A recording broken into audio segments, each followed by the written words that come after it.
अस्सलातु वस्सलामु अलैका या सय्यदी या रसूल अल्लाह, अस्सलातु वस्सलामु अलैका या सय्यदी या हबीब अल्लाह। आज बात करते हैं क़यामत की निशानियों की। मुल्क शाम के हालात, इमाम मेहदी का ज़हूर, नबी करीम सल्लल्लाहु अलैहि वसल्लम की पेशन गोइयाँ। अल्लाह के प्यारे रसूल सल्लल्लाहु अलैहि वसल्लम ने क़यामत के निशानात बतलाते हुए फरमाया कि ऊँटों और बकरियों के चरवाहे जो बरहन्ना बदन और नंगे पाँव होंगे, वो एक दूसरे से मुकाबला करते हुए लंबी लंबी इमारतें बनाएंगे और फ़ख्र करेंगे। रियाद शहर में इमारतों का ये मुकाबला आज अपने अरूज पर पहुंच गया। दुबई में बर्ज खलीफा की इमारत दुनिया की सबसे ऊंची इमारत बन गई, तो साथ ही शहजादा वलीद बिन तलाल ने जद्दा में इससे भी बड़ी इमारत बनाने का ऐलान कर दिया है, जो धड़ाधड़ बनती चली जा रही है। अरब की इमारतें सारे जहान से ऊंची हो चुकी हैं। अर्ज करने का मकसद सिर्फ ये है कि मेरे प्यारे रसूल सल्लल्लाहु अलैहि वसल्लम ने जो फरमाया वो पूरा हो चुका है और पेशनगोई पूरी होकर अपने नुक्ताए कमाल को तकरीबन पहुँच चुकी है। अरब का सबसे ज़्यादा तेल खरीदारी करने वाले अमेरिका ने सद्दाम को ख़त्म करके तेल की दौलत से सिराब मुल्क इराक के कौमों पर कब्जा जमा लिया है और लाखों बैरल मुफ्त वसूल कर रहा है।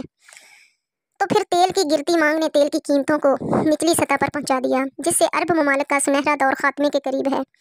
सवाल पैदा होता है, इस ज़वाल के बाद क्या है? अल्लाह के रसूल सल्लल्लाहु अलैहि वसल्लम की एक और हदीस है, क़यामत से पहले सरज़मीन अरब दोबारा सरसब्ज़ हो जाएगी। सऊदी अरब और इमारात में बारिशें शुरू हो चुकी हैं। मक्का और जद्दा में सैलाब आ चुके हैं। अरब की सरजमीन जैसे पहले ही जदीद टेक्नोलॉजी को काम में लाकर सरसब्ज बनाने की कोशिश की गई है, वो कुदरती मौसम की वजह से भी सरसब्ज बनते जा रही है। सऊदी अरब गंदम में पहले ही खुद कफील हो चुका है। अब वहाँ खुश्क पहाड़ों पर बारिशों की वजह से सब्जा उगना शुरू हो चुका है। पहाड़ सरसब्ज होना शुरू हो गए हैं। बारिशों की वजह से आखिरकार हुकूमत को डैम बनाना होंगे, जिससे पानी की नहरें निकलेंगी, हरियाली होगी, सब्जा मजीद होगा, फसलें लहलहाएंगी। यूँ ये पेशगोई भी अपने तकमील मराहल से गुजरने जा रही है और जो मेरे प्यारे हजूर सल्लल्लाहु अलैहि वसल्लम ने फरमाया, इसे हम अपनी आँखों से देखते जा रहे हैं। अगर हदीस पर गौर करें तो मशरिक़ वस्ता के ज़वाल का आगाज़ मुल्क शाम से शुरू हुआ, लेकिन शायद अरब हुक्मरान या तो यहूद व नसारा की चाल समझ ना सके या बेरुखी इख्तियार की। लेकिन वजह जो भी हो या ना हो, सरकार दो आलम सल्लल्लाहु अलैहि वसल्लम की बताई हुई अलामात को तो ज़ाहिर होना ही था।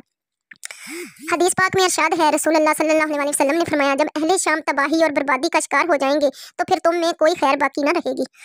मेरे बात करने का मकसद यही है कि अहादीस मुबारक की रूह से शाम और अहले शाम से उम्मत मुस्लिमा का मुस्तकबिल वाबस्ता है। अगर मुल्क शाम ऐसे ही बर्बाद होते रहा तो पूरी उम्मत मुस्लिमा की भी खैर नहीं। वैसे तो 90% बर्बाद हो चुका है। अब जबकि 5 साल खून रेजी में 8 लाख बेगुनाह बच्चे, बूढ़े, औरतें शहीद और लातदाद दूसरे मुल्क की सरहदों पर जिंदगी की भीख मांगते हुए शहीद हो रहे हैं और इतने ही तादाद में जख्मी या मजूर हो चुके हैं। लिहाजा शाम मुल्क तबाही के बाद अब निज़ा की हालत में है। इस हदीस के हिसाब से अरब ममालिक के सुनहरे दौर के खात्मे की अहम वजह मुल्क शाम के मौजूदा हालात हैं।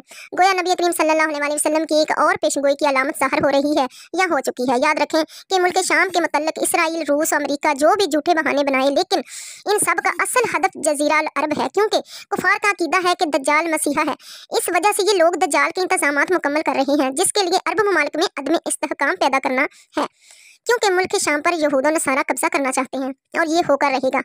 हज़रत इमाम मेहदी अलैहिस्सलाम के ज़हूर से कबल चनाचा किताब फितन में भी है, आखिरी ज़माने में जब मुसलमान हर तरफ से मगलूब हो जाएंगे, मुसलसल जंगें होंगी, शाम में भी ईसाइयों की हुकूमत कायम हो जाएगी।